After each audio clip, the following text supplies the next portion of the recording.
Dans l'Ancien Testament, le souverain sacrificateur pénétrait derrière le voile une fois par an seulement, avec du sang.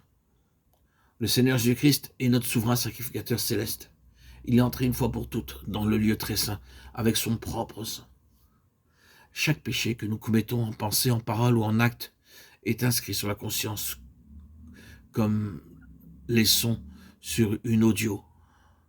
Lorsque nous péchons, nous devons réclamer le précieux sang immédiatement. Hébreux 9, 14. Au milieu se tenait un agneau comme immolé. Rien ni personne ne peut ouvrir le livre.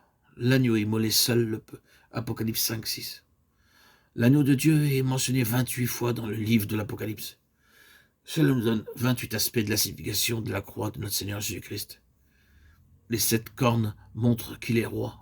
Les cornes signifient la royauté. Apocalypse 17, 12. Il est un roi céleste, avec un royaume céleste. 1 Timothée 6, 14. Apocalypse 19, 16. Daniel 2, 44. Daniel 7, 14. Nous sommes invités à être des rois avec lui dans ce royaume. Plus nous serons purifiés par le précieux sang, plus clairement seront notre vision et notre compréhension spirituelle. Les 7 yeux parlent du grand secret de la plénitude du Saint-Esprit, en nous identifiant avec la croix de notre Seigneur Jésus-Christ. Il n'y a pas de plénitude sans la croix. Plus nous sommes identifiés à la croix, plus nous sommes remplis. Cela ne vient pas par la prière ou par le jeûne, mais par la foi.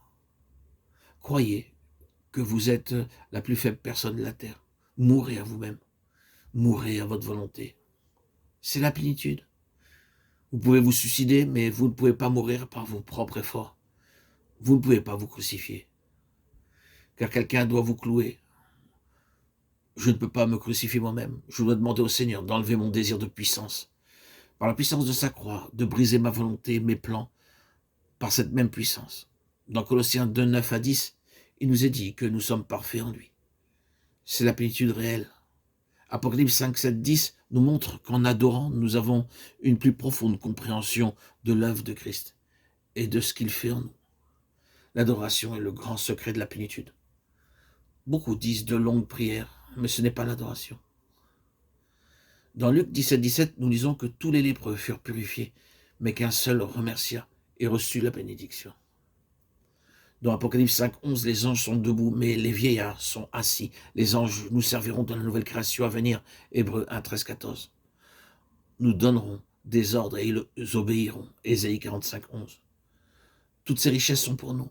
Apocalypse 5, 12 à 14. Nous sommes participants de sa gloire.